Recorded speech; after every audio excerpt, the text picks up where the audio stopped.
nderuar përfaqësues të mediave, të nderuar qytetarë. Ali Ahmeti po vepron kundër marrëveshjes kornisë të Ohrit. Çfarë nuk po përjetojnë më shqiptarët? Ali Ahmeti po bllokon ligjin për përfaqësim të drejtë dhe adekuat, duke goditur një nga shtyllat themelore të marrëveshjes kornisë të Ohrit. Pse? Për shkak të etjes për pushtet. Udhëheqësia e pareformuar e BDI-s, e dëshpëruar që shqiptarët e dërguan në opozit, tani po ndërmerr veprime që shkojnë drejt për drejt kundër interesave të shqiptarëve. Në reqis të vogël, kanë përgatitur një skenar të rrezikshëm. Duan të krijojnë përshtypjen se të drejtat e shqiptarëve janë të rrezikuara vetëm se BDI nuk është pjesë e qeverisë. Për ta, duket se shqiptarët kanë të drejta vetëm kur ata janë në pushtet dhe kur njerëzit e tyre ulen në kolltuqet e institucioneve. Udhëheqësia e korruptuar e BDI-s nuk mund ta pranoj faktin se shumica e shqiptarëve i dërguan në opozit.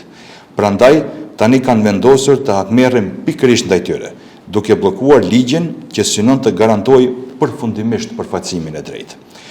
Nuk u mjaftoi që keqpërdorën fondet evropiane dhe që nuk siguruan ujë të pastër për banorët e Zajazit dhe Gostivarit.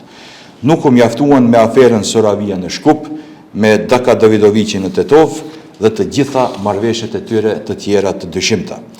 Tani kanë vendosur të përdorin edhe kauzën shqiptare, duke menduar se nëse krijojnë kaos, qytetarët do t'i rikthejnë sërish në pushtet. Por ky skenar nuk kalon më. BDI-ja tashmë është e demaskuar plotësisht. Qytetarët prej kohësh u njohin mënyrën e veprimit. Pas retorikës së tyre patriotike, kanë mbetur vetëm tenderistë që luftojnë për poste, privilegje dhe mundësinë për t'i mbushur sërish xhepat e tyre. Shqiptarët u treguan një herë derën e opozitës. Nëse vazhdojnë ta bllokojnë ligjin për përfaqësim të drejtë dhe të veprojnë kundër marrëveshjes kornisë të Ohrit, do të mbeten në opozit edhe për një kohë shumë të gjatë.